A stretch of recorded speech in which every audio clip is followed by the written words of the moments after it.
حضور آپ نے فرمایا تھا ترجمہ 11 نومبر 2011 میں کہ حضرت مسیح موعود علیہ السلام کے ایک الہام تھا 11 کے بعد. اب 11 کے بعد نہیں، بعد 11 بعد 11 جی. اب 2013 میں آپ کے کیا خیالات ہیں؟ اس سے کا مطلب تو نہیں نکلتا تھا کہ 2011 کے بعد. اس کو تو کئی رنگ میں پورا ہو سکتا ہے. ٹھیک ہے، تو مختلف رنگوں میں 11 کے بعد بعض باتیں ایسی ہوئی ہیں جماعت کے حق میں بھی ہوتی رہی ہیں. اور 2011 کے بعد جماعت کا اگر اس لحاظ سے دیکھو نا، ہر ایک شروع نہیں ہوتا. اللہ تعالیٰ فرماتا ہے قرآن کریم میں کن فیکون. تو کن کا مطلب یہ نہیں ہے جب کہہ دیا تو فوری طور پہ ہو جاتا ہے. جو ایک پروسیس سٹارٹ ہو جاتا ہے اور اس کا جو نیچرل ٹائم پیریڈ ہے وہ لگتا ہے. ٹھیک ہے، مثلا ایک بچہ پیدا ہونا ہے تو اس میں اللہ تعالیٰ کی مرضی شامل ہے. تو اس میں اگر کسی کے ہونا ہے تو وہ 9 مہینے پورا لے گا نا. اگر انسان کا ہے یا کسی بعض جانور ہیں اس کو اتنا عرصہ جو بھی نیچرل ایک پروسیس ہے اس میں سے گزرنا پڑتا ہے.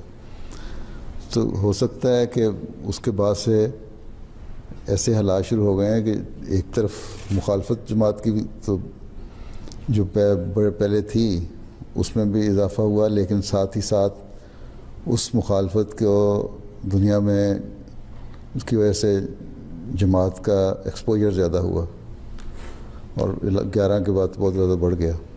ٹھیک ہے، اب امریکہ میں دیکھ لو. اب جس طرح آج سے 2 سال پہلے تم لوگ نہیں سوچ سکتے تھے کتنا ایکسپوجر ہوگا.